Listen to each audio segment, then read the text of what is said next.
ప్రతి ఒక్కరూ స్టూడెంట్స్ నుంచి పెద్దవాళ్ళ వరకు తగిన జాగ్రత్తలు తీసుకోవాల్సిందిగా ప్రతి ఒక్కరిని కోరుకుంటున్నాను. ముఖ్యంగా మనకి ఎగ్జామ్స్ టైం అంటే పరీక్షలు మొదలయ్యే కాలం, పిల్లలు ఏంటంటే చదువుకుంటున్న కాలం. ఎందుకంటే ఇప్పుడు ఎగ్జామ్స్ స్టార్ట్ అవుతున్నాయి కాబట్టి వాళ్ళు తగిన జాగ్రత్తలు తీసుకోకపోతే పరీక్ష రాసే సమయంలో సమస్యలు పడిపోయే అవకాశం ఉంటుంది. సో దానికి తగిన జాగ్రత్తలు తీసుకుని ఒత్తిడి పెంచుకోకుండా కొన్ని చిన్న చిట్కాలు నాకు తెలిసినవి ఇంటి దగ్గర పాటిస్తే, ఒకవేళ మీకు అయినా కానీ కుదరకపోతే మా హాస్పిటల్కి తీసుకొస్తే మేము తర్వాత నెక్స్ట్ ట్రీట్మెంట్ మేము ఇస్తాము. ముందుగా అంత దూరం రాకుండా ముందుగా నివారించుకోవడానికి కొన్ని జాగ్రత్తలు చెప్తాను, ప్రతి ఒక్కరు పాటిస్తారని అందరికీ మనవి చేసుకుంటున్నాను. ముఖ్యంగా స్టూడెంట్స్, చదువుకునే పిల్లలు ఈ ఎగ్జామ్స్ ఇప్పుడు pre final, final, main exams, 10th class students, intermediate students ఉంటారు. వీళ్ళు ఏంటంటే ఫస్ట్ నుంచి ఒక ప్రణాళికాబద్ధంగా చదువుకోవడం స్టార్ట్ చేస్తే ఏ రోజు ఆ రోజు వర్క్ కంప్లీట్ చేసుకుంటా, ఏ రోజు చదువు, ఏ రోజు హోంవర్క్ ఆ రోజు కంప్లీట్ చేసుకుంటా, వాళ్ళకి ఒక ప్రణాళిక అంటే ఒక ప్లాన్ ప్రకారం రేపు లాస్ట్ ఎగ్జామ్ రోజు చదువుకుందాంలే, లేదా ఎగ్జామ్ రోజు చదువుకుంటే సరిపోతుందిలే, మినిమం పాస్ అయితే సరిపోతుందిలే. ఆ టైంలో పరిస్థితులు ఎలా ఉంటాయో మనం చెప్పలేం. చదువుకునే పరిస్థితులు ఉండొచ్చు, చదువుకోలేని పరిస్థితులు ఉండొచ్చు. సో దానికి తగిన జాగ్రత్తలు ముందుగానే పాటిస్తే ఎగ్జామ్స్ ప్రశాంతంగా పాస్ అవ్వడానికి, రాయడానికి చాలా ఉపయోగపడుతుంది. ముఖ్యంగా ఏ రోజు ఆ రోజు చదువుకుంటా లాస్ట్లో పేర పెట్టుకోకుండా ఉంచుకోకుండా జాగ్రత్త పడాలి. అదేవిధంగా ఆహారం విషయంలో కూడా ఈ సమ్మర్లో, ఈ ఎండాకాలంలో మిగతా ఆహారం ఈజీగా డైజెస్ట్ అయ్యేవి అంటే తిన్న వెంటనే అరిగే విధంగా తీసుకోవాలి. మసాలా ఫుడ్, ఆయిల్ ఫుడ్ తీసుకుంటే ఒక్కోసారి గ్యాస్ ఎక్కువ అవ్వడము, లేకపోతే మోషన్స్, వామిటింగ్ రావడం అట్లా జరుగుతుంది. సో ఇడ్లీ, ఆయిల్ తక్కువ ఉండే దోశ, పొంగల్, ఉప్మా, దాంతోపాటు రోజు ఒక గ్లాస్ పాలు తీసుకుంటా, ఆకుకూరలు, కాయగూరలు, జ్యూస్లు, షుగర్ ఐస్ లేకుండా ప్యూర్గా అలాంటివి ఏం రాకుండా ఉండడానికి, జలుబు దగ్గు రాకుండా ఉండడానికి ప్యూర్గా ఎక్కువగా టెంకాయ నీళ్ళు ప్రిఫర్ చేయొచ్చు. ఇది తీసుకుంటే ఇన్స్టెంట్గా ఎనర్జీ వచ్చే అవకాశం ఉంటుంది.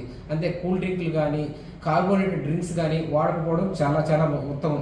దాంతోపాటు మన ఇంటి దగ్గర ఈజీగా దొరికేవి మజ్జిగ అనేది ఒక లీటర్ బాటిల్ పెట్టుకొని గంటకు తాగుతూ ఉంటే, చదువుకుంటా ఉంటే ఏ విధమైన అలసట లేకుండా ఎంతసేపు అయినా చదువుకుని ఎన్ని గంటలైనా చదువుకొని పాస్ అయ్యేదానికి చాలా మంచి అవకాశం. అదేవిధంగా నిద్ర కూడా చాలా చాలా అవసరం. మనం చదువుకుంటున్నాము, 24 గంటలు చదువుకొని పాస్ అవుతామంటే లాస్ట్లో అది ఒక ఒత్తిడికి గురి చేస్తుంది. మినిమం 6 నుంచి 8 గంటలు నిద్ర, 6 గంటలు తగ్గకుండా నిద్ర ఏదో ఒక టైంలో నిద్రపోతే మిగతా మైండ్ అనేది ఫ్రెష్ అవుతుంది. తర్వాత కొత్తగా చదువుకోవడానికి చదివిన 1 గంట అయినా చాలా ఫాస్ట్గా మన మెమరీలో ఫీడ్ అయిపోతుంది. అదేవిధంగా నైట్ అవుట్లు చేయడం అనేది పెద్ద ఉపయోగం లేనిది. నైట్ అవుట్లు చేస్తే చదువుతున్నాం అనుకుంటామే తప్పితే ఎంత గుర్తుంటుంది మనకి అనేది దాని మీదనే మనం ఎగ్జామ్ ఎంత బాగా రాయగలం అనేది ఆధారపడుతుంటుంది. సో మినిమం 6 నుంచి 8 గంటలు నిద్రపోయేసి, అదేవిధంగా ఆరోగ్యకరమైన ఆహారం, ఆకుకూరలు, కాయగూరలు, మజ్జిగ, టెంకాయ నీళ్ళు, కర్బూజా ఇట్లాంటి వాటిని తీసుకుంటా, మితాహారం తీసుకుంటా ఈ యొక్క పరీక్షల్ని విజయవంతంగా రాయడానికి చాలా ఉపయోగపడుతుంది ఈ ఆహారం. అదేవిధంగా ఈ సామాజిక మాధ్యమాలు అలాగా మొబైల్, టీవీలని తక్కువ చూడడం, ఎక్కువ వ్యసనాలకు గురి కాకూడడం. వ్యసనాలు అంటే ఏం లేదు, బయట పోయేసి కూల్ డ్రింకులు తాగడం, అవి తాగడం, చిట్ చాట్ చేయడము ఫ్రెండ్స్తో, ఇవన్నీ తగ్గిస్తే ఒత్తిడి కాకుండా వాడు ఎంత చదువుతున్నాడో మనకు అనవసరం. మనం ఎంత చదువుతున్నామో, మనం ఎంత గుర్తుపెట్టుకున్నామో అది ముఖ్యం. అంతేకాని వాడు బాగా చదువుతున్నామో మన యొక్క మెమరీ పవర్ మనది, అవతల వాడి మెమరీ పవర్ వాడిది.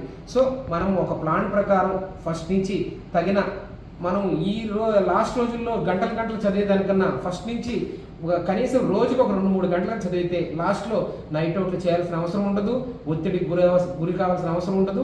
అదేవిధంగా ఆహారం కూడా మీరు చదువుకున్నా చదువుకోకపోయినా మిగతా ఆహారం తీసుకొని ఈ వేసవి కాలంలో ఆరోగ్య సూత్రాలు కానీ పాటిస్తే మీ యొక్క విజయానికి ఇదే ప్రథమ మెట్టు.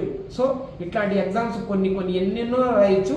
ఈ విధమైన చిట్కాలు పాటిస్తే మీ యొక్క ఆరోగ్యం కూడా ఏ అనారోగ్యానికి గురి కాకుండా కాపాడుకోవచ్చు.